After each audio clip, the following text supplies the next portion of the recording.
Welcome to Between the Covers. My name is Bradley Shaw, and tonight I'm here with Sharon Postlewhite. Is that right? It is. And she is the author of the Dumnonian Compass. Dumnonian Compass. Dumnonian Compass. I'm terrible with that title. Sorry, I'm not going to do this again. I'm just going to say that's it. I have ruined the title for the book. Dumnonian. Dumnonian. Yeah, we're good. Dumnonian Compass. Okay, first thing I'm going to ask you, of course, and I think most people will, where did you come up with that word and title? What does that exactly mean for us? Help us out. Okay, sure thing. So Dumnonia is the old word for a certain part of England in the southwest, which is now known as Cornwall and Somerset. So that's why, they're just reaching back into that historical sort of context. I think my nana was born in Somerset. So very good. Well, wonderful. That clears that up. And of course, I look more foolish now. I don't know that particular word. But tell us about the book. Tell us more about your book and what was your, what's the story? What do the readers going to expect? The reason, it happened a long time ago, actually. We're looking right back into the last millennium, which sounds terrible, doesn't it? Because we're well into this one. But 1999 in the UK, I visited Cornwall, and it was for a specific event. It was to do with a solar eclipse, which if you've ever witnessed one is just incredible. Yeah. And while I was there, I had this idea for a story. And 20 years have gone by. This is a long time in the making. Yeah. And you know how it is. You kind of put things on the back burner and you wonder whether you should do something more with that. And at the time I was busy with life, but now here we are with the Dumnonian Compass. It's actually in fruition. It's kind of exciting and scary. Yeah. You're going to hold that against me now. No, I'm not. You are. You're going to make a big emphasis on my inadequacies of pronunciation. Anyway, I just run a publishing company. The editors do all the proper wording work. Fair enough.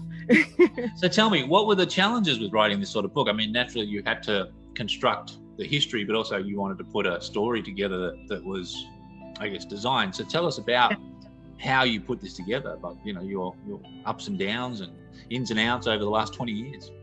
The idea was always there. The root of the idea was always there. And I suppose it comes from growing up in a culture of reading a lot of fantasy fiction. I grew up with Tolkien, with Carroll, with all of this stuff that you read, and you are devoured this stuff, So this comes from a place of loving fantasy fiction, particularly YA fantasy fiction and children's fantasy fiction. One of my favorite books is The Lion, the Witch and the Wardrobe. I still love that book even now. So I read that sort of stuff, and that's where the root idea came from for this character. But something that I found a lot of that sort of age of that genre, that particular era, was a lot of the characters were very male and very constructed male superior characters. And I wanted to do something a little bit different.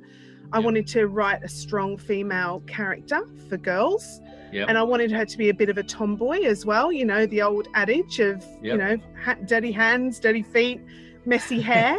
That's how I wanted her. Not to just be that real feminine icon, but just to be a cross between the genders. And good. I think Darcy is. I hope Darcy is. Yes. That's how I felt that she was. I hope the reader, when they read it, will eventually feel that too. No, you developed her well. So was that, when you say that you wrote your female characters in strong, was that a sense of somebody you knew or somebody yourself that you wanted to be out of? Sometimes authors will write characters that they want to be or, identify with through people they know. Was it that sort of researching into a character, or was it just a personal inflection? I think it was a personal reflection on what I felt was lacking in the genre. But it was also a case of, I really felt that I could empathise with Darcy, but also I could empathise with her mother, Pippa, and what it must be to have a daughter who's so strong-willed and so stubborn. Because I have kids too, so I could see that side of things as well. Yeah. You know, and Pippa, who's Darcy's mother, she's a strong person. She's an archaeologist. She's a professional. She's you know, all these things, but yet she's a mother too. And that side of that softness, that side of her comes through. And all the things that we do to ourselves as parents and the blame that we heap on ourselves as parents. So I kind of that I can identify with her too in the story, definitely. Oh, wonderful. So tell us all, everyone watching, what is the story arc about? What journey or what adventure or what does Darcy experience through this story, and why the story for you was important to tell? It's a coming of age story. So Darcy definitely starts off as a child and finishes as a child, progressing into young adulthood. There's a physical journey, but there's also an emotional and a mental developmental journey as well. From that perspective, she grows a lot, she learns a lot. So although she is definitely traveling a physical path, probably the greatest journey for her is the journey that she undertakes from an emotional perspective, and her learning of what love is, what it is to lose someone, what it is to feel those emotions of homesickness, of you know, of belonging, and those sort of things that I think all kids struggle to kind of feel, and kind of that belonging. Where do I belong in society? You know, I'm not a natural fit, so where's my place? And I wanted to travel that journey with Darcy, but also I hope that some of the readers who are going to be young adults, hopefully too, that's who I will understand it. You know, will identify that it's okay not to fit. You know, not to be an exact fit for something. It's okay to be different, and it's okay to embrace that. Definitely. So you say it took 20 years pretty much for you to incubate and write the book and construct it. So from that perspective, does that mean you started the book when you were 4? Yeah, right. Or, okay, just another question. So was that part of your growth as well? Like, I mean, I'm just curious, did you face some of your demons and issues as you evolved into your own phase of womanhood through the decades? And still reflected on being that younger woman like Darcy, because I mean that's a lot of issues to put into a book, in a young adult book, like especially a fantasy. They do have quests and challenges and face torments and usually an evil presence, but to go and internalize the journey is quite strong for that subject matter these days. Was that a challenge? Was that a hard thing for you to be conscious of and to create? I think as a woman growing up in the 80s, that's where my teenage years were. There was a lot of stuff going on at that time. It was the power women. If you remember back, I mean, I don't know how old you are, Bradley, but I'm old. I get that. Is that the girls? What were they called? Spice Girls? Is that what you're talking about? Yeah, well, that was the 90s. Was it the 90s? Yeah, the 80s was kind of like the era of shoulder pads and power suits and women turning into men, basically. I just had my mullet with a white suit. I think, you know, women could see that they wanted to have a place in the world, but they tried to emulate a masculine form rather than understanding that women's place is who they are and they have a right to be there under their own. I think that was culturally though, because women were trying to get noticed more. Like it was actually becoming a very strong predominance. The male symbolism of a woman was created to, I guess, try to get attention for them, and then of course from there build the next phase of back to being women. That's right. You know, and not getting into any social or political issues, but yeah, it was a very interesting time. I realized, I know there was a lot of revelations and stuff carried on from the 70s that I recall too.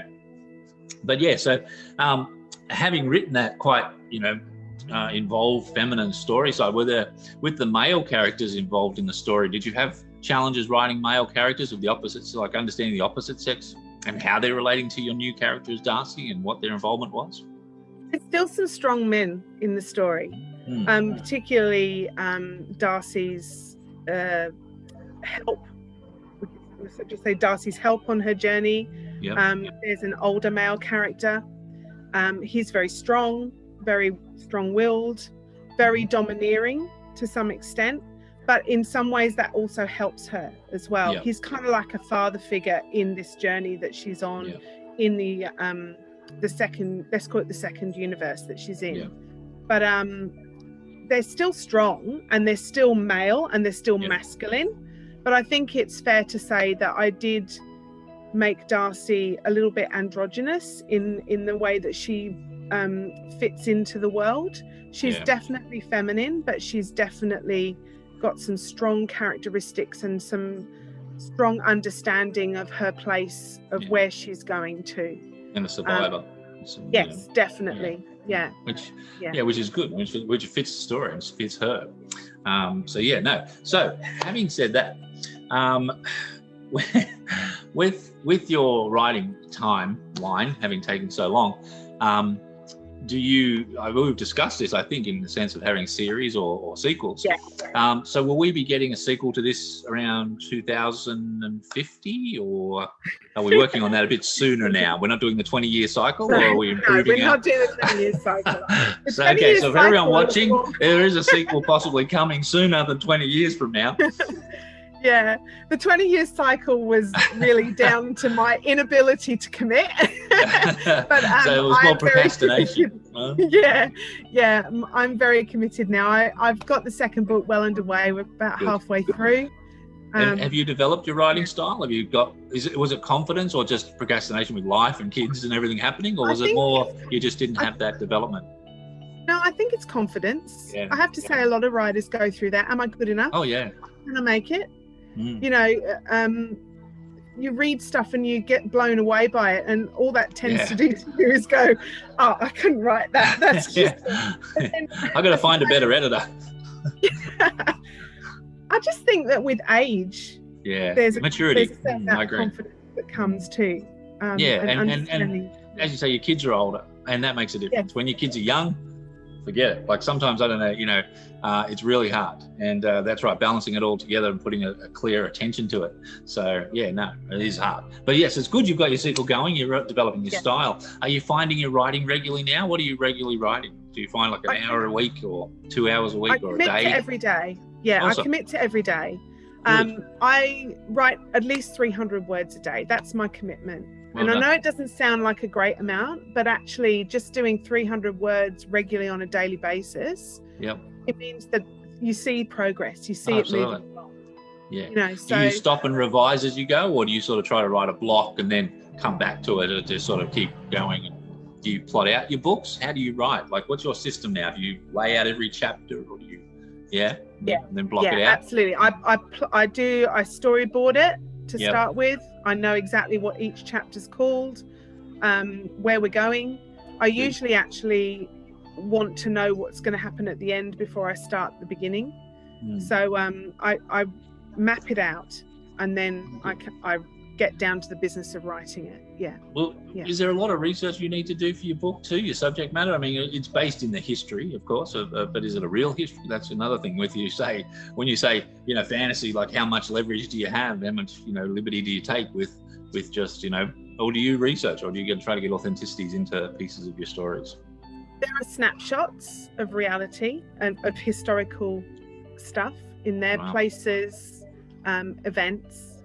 But I don't tend to hold myself to that. With the beauty of fantasy is your imagination is the only thing that holds you back.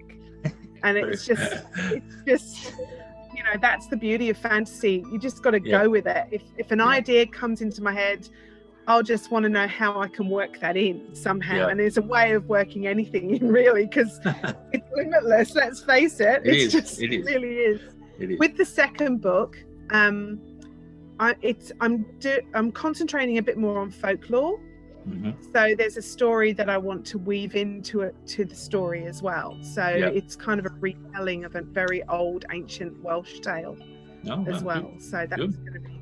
Well, then we're going to make sure that's authentic for those Welsh people. So, what was your favourite book as a child? What did you read a lot of? You said Tolkien. What else did you read? Yeah, what was your I love favourite? Tolkien. I was I actually am dyslexic. Hopefully, not me too. Hopefully, my editor didn't think, "Oh my goodness." No. No.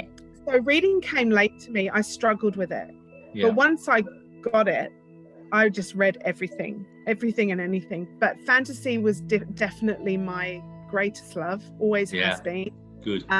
Tolkien, as I said, I think we touched on my favourite book of all time is The Lion, the Witch and the Wardrobe. I love it. Yes. Absolutely love it. Did you like the film? Some people have mixed opinions on the film and the book. I think the book it's like everything, the books are always the best, let's be honest. Always. Always. Yeah. So if they make a movie out of your book, who's going to play Darcy, do you think? Oh my goodness. Who would you visualise? Oh, do you know what? I haven't really had whoever it is, it's got to have red hair. Red hair. Okay. Red hair. So, how many red hair actresses do we have? That's an interesting exactly. thought. So they could dye it, I guess. Tall and red-haired. So tall and red-haired. Yeah, I'll have to have a look around and see. What was that actress in Tolkien's The Hobbit? The one that played the elf. She was also in I know the one. The Wasp. Yes, I can't Ant-Man and the Wasp. Yeah, she's a very striking, strong-willed actress. Like she's got a lot of charisma in that sort of male and feminine sense. Yeah. So now one question too I ask writers, this is your first book, and because you've developed it for 20 years, did you during the process take any liberties to put in a red herring here or there for readers to enjoy and find little pieces? And particularly now you have a sequel coming, will there be bridges of little nuances that are yours alone? Give us a couple, don't give away too many. Just say if you have any. If you don't have any, we won't hold you to it. But just curious. Look, I love fictional imaginary characters. So just to let you know, there's quite a few imaginary characters that feature in the story. That's good. So people start Googling these words going, who is that? What is that? But it's your world, it's your thing. We got it. Well, some of them are traditional sort of imaginary characters. So I'm just going to lay that in there. So if you can think of all your sort of the fantasy characters from children's fiction for over the years. And it's an homage as well. Okay. Yeah, what they might be, then you might have a clue of where things go. Yeah. Good. And did you find, through the process of time, writer's block was an enemy that you came across? Did you find a brick where you sort of couldn't write, or how did you deal with also coming over if you did find that? I think writer's block sometimes is just a lack of wanting to continue. Sometimes we all get a bit lost in that. I think you can work through writer's block if you're committed to do it.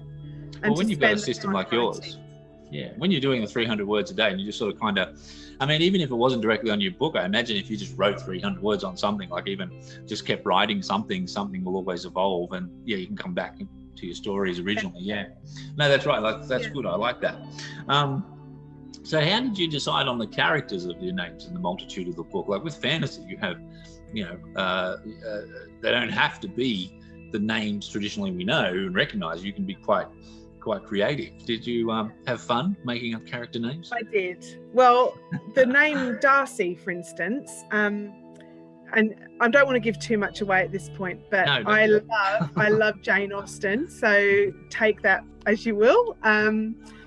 So her name is an amalgamation of Austen characters. Yeah. So I won't say any more than that. We should run a competition to see if anyone can guess what that is. There's also some other Austen characters that appear as names. I also did some research on old English names, particularly old Western English names, so Southwestern English names. So you see names like Morwenna coming up, and Morgan and Key and there's quite a few old English names sort of scattered in amongst the characters. Yeah. Which is why I was curious as to how you created, how you found them and did that. That's good. I thought you might have gone through some of that.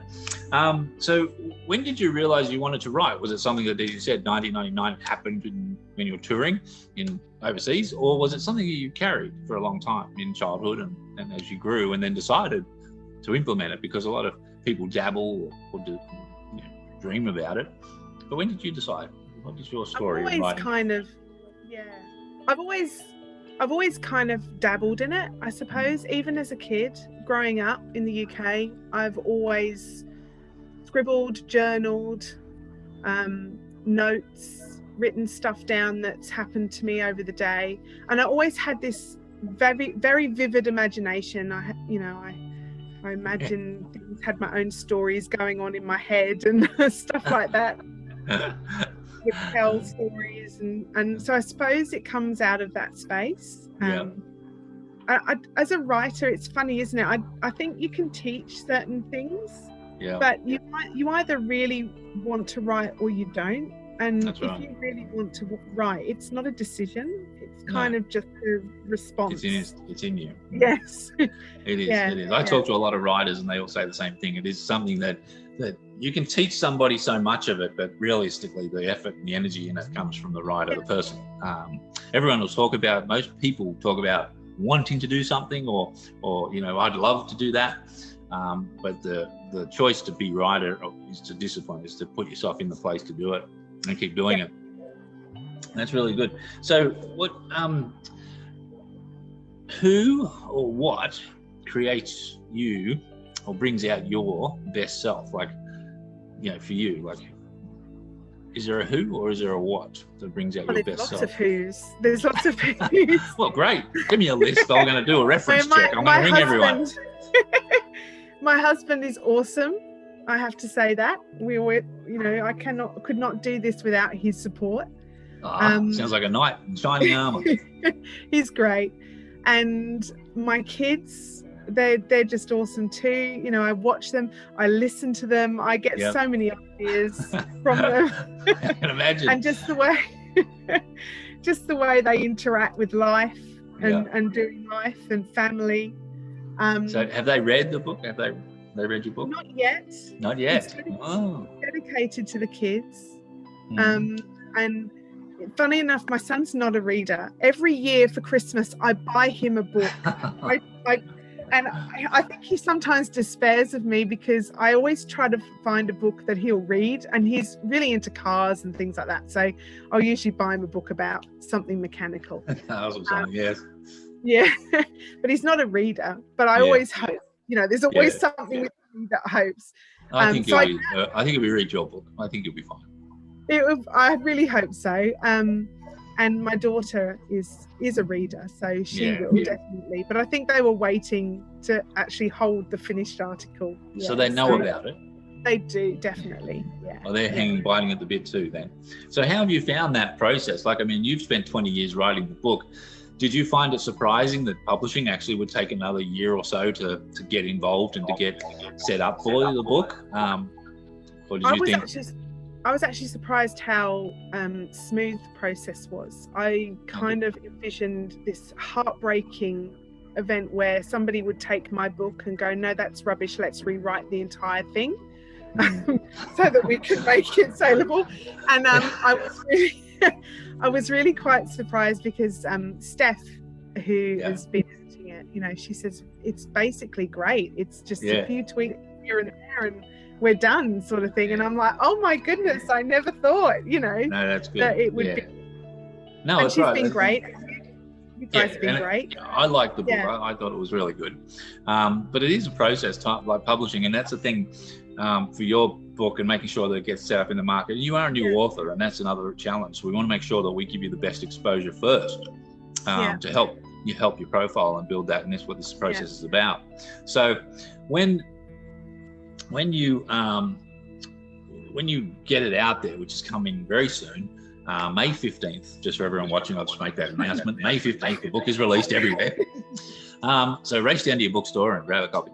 So when it's out, what are you hoping readers get out of it? What do you want to give to the readers as much as you know, for your own personal enjoyment of publishing a book, what are you hoping readers get out of it?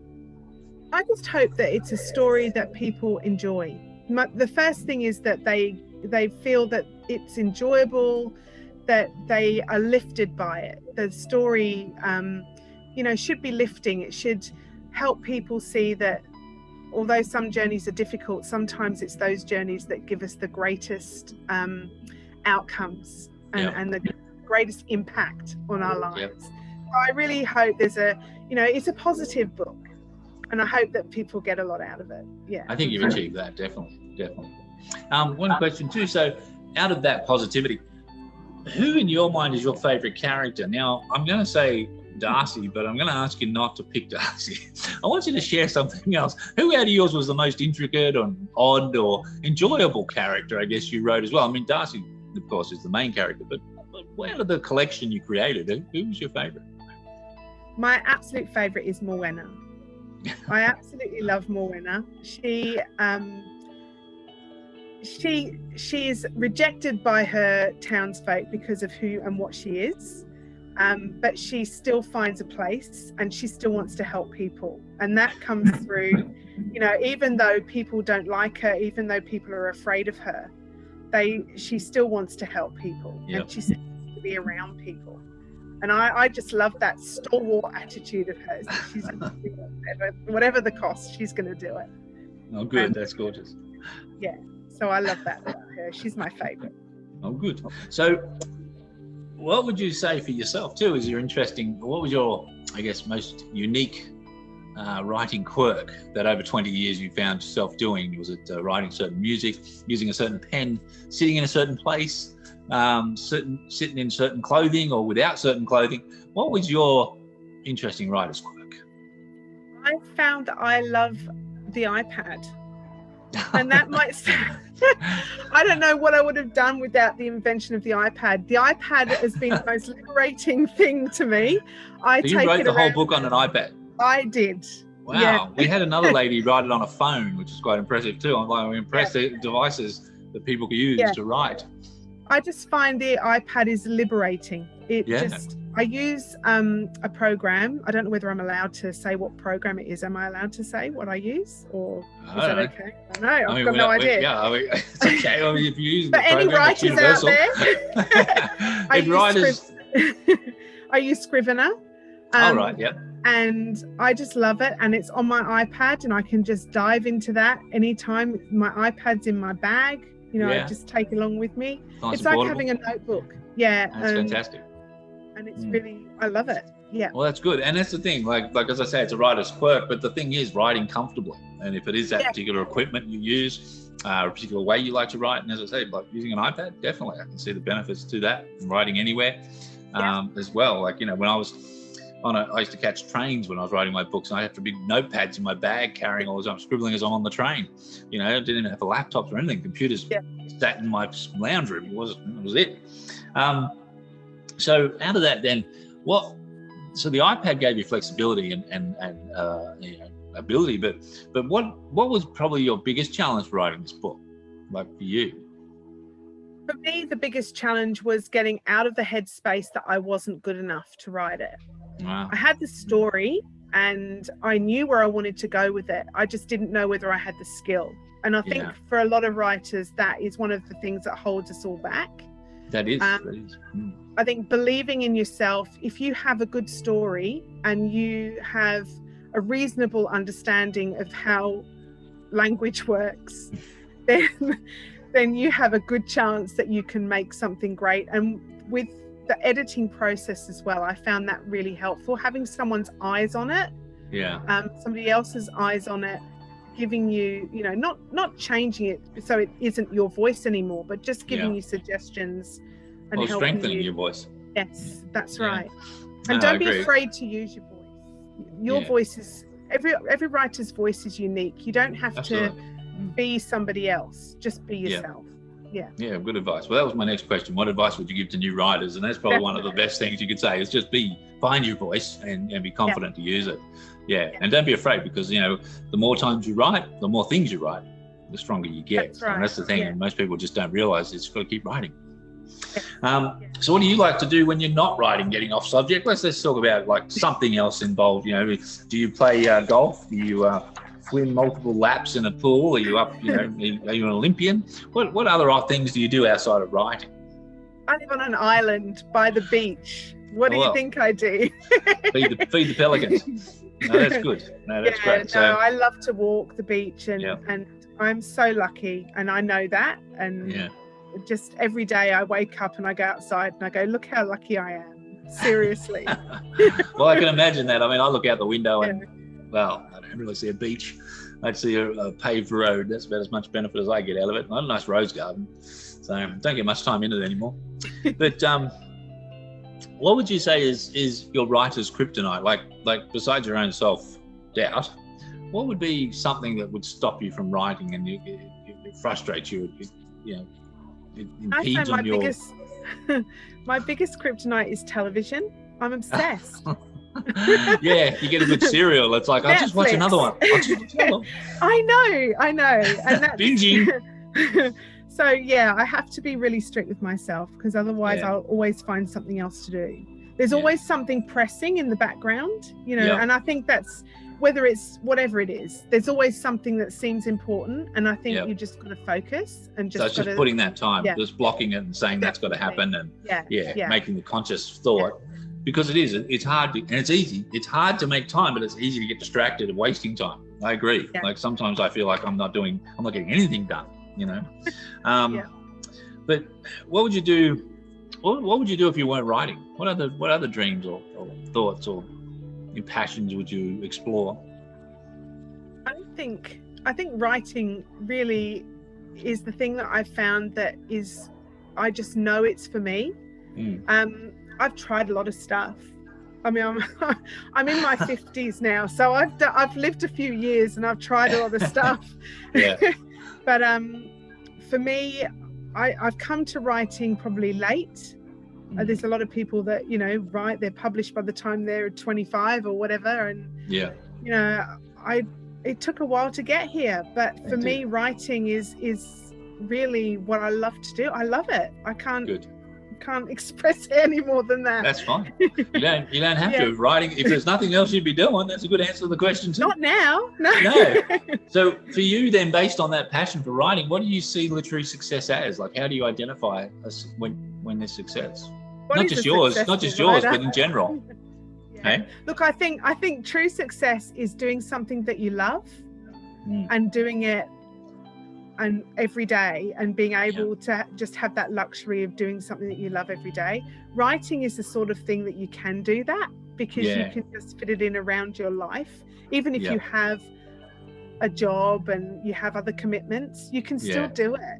Absolutely. You don't have to, it doesn't cost a lot of money. You don't have to be a millionaire to do it. You don't have to have, you know, massive amounts of opportunity. You just need a pen and a pad and a will to do it. And a good story. As you said, a good story. If you have a good idea, well, then write it, you know. Don't let someone else do it. You get in there and give it a go. That's right. Well, look, Sharon, that's fantastic. Thank you so much for your time tonight. It's been wonderful. Can I just wrap up now with telling our viewers, or everyone watching, to go out and buy the Dumnonian Compass. Dumnonian Compass. Damonian. Oh my gosh, the Damonian Compass. You can read it better than you can say it, trust me. So go out and buy it. It's available May 15th everywhere books are sold, online, offline, in your local bookstores. Go to local businesses if you can and ask them to order it, because it does help small business as well. They get products and get support.